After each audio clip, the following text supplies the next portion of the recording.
कछु करवाइले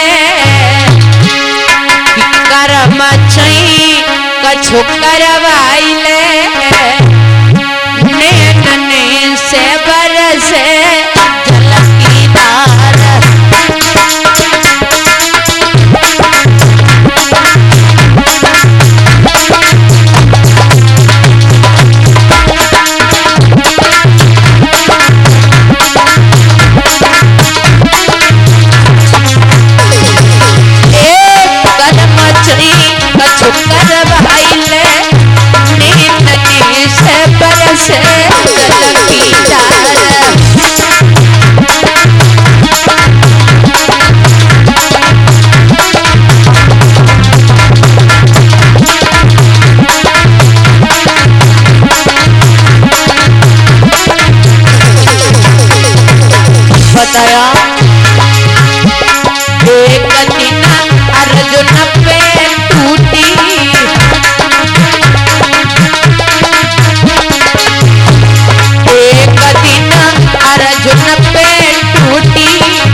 इधर मेरे भगवत श्रोताओं, आज महाराज हरिश्चंद्र ने बेटा की लाश का दाह संस्कार किया। दाह संस्कार होने के बाद में रानी तारा आज उसी समय वहां से चली है तो एक सती के मंदिर में घुस जाती है। तो एक बात याद रखना, अगर जिसके ऊपर घोर अत्याचार हुआ हो, अगर बहुत ज्यादा दुख हो, बहुत बड़ा दुख हो, तो दुख में या तो फिर नींद आती है या फिर दुख में इससे ज्यादा भूख सताती है। तो उसी समय रानी तारा को बहुत नींद सताने लगी है। तो आज उसी समय सती के मंदिर में घुस करके मैया तारा सो जाती है, लेकिन विश्वामित्र को फिर भी चैन नहीं पड़ा है।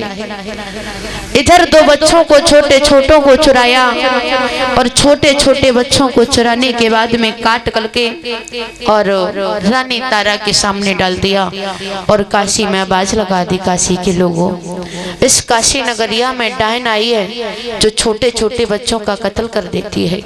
तो काशी के लोग रानी तारा को मारने के लिए भागे, ईंट पत्थर फेंकने लगे हैं। तो उसी समय विश्वामित्र ने कहा, आप इसे ऐसे नहीं मारेंगे, हम बताएंगे इसे उसी प्रकार मारा जाएगा।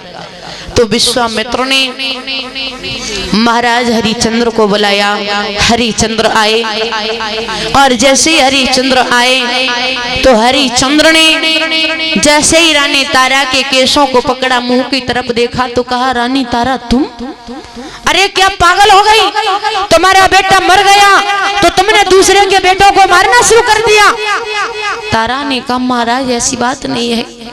तो उसी समय मेरे बहु श्रोताओं, महाराज हरिचंद्र अपने धर्म से नहीं हिले और उसी समय तलवार को निकाला और जैसे ही तलवार रानी तारा के ऊपर चलाना चाहे तो उसी समय विश्वामित्र अपने असली रूप में आकर के तलवार को पकड़ लिया और कहा, हरिचंद्र क्या पागल हो? अरे ये तुम्हारी रानी है तारा। जैसे ही महाराज हरिचंद्र ने विश्वामित्र को देखा तो कहा, अरे प्रभु आप यहाँ क्या करने आए हो? अब तो कुछ है भी नहीं जो आपको दे देंगे, जो था वो पहले ही दे दिया। विश्वामित्र ने कहा, हरिचंद्र मैं लेने के लिए नहीं आया हूँ, अब तुम्हारा सब कुछ तुम्हें देने के लिए आया हूँ। मैंने तो सिर्फ तुम्हारी परीक्षा ली थी और जैसा नाम सुना आप वैसे ही निकले।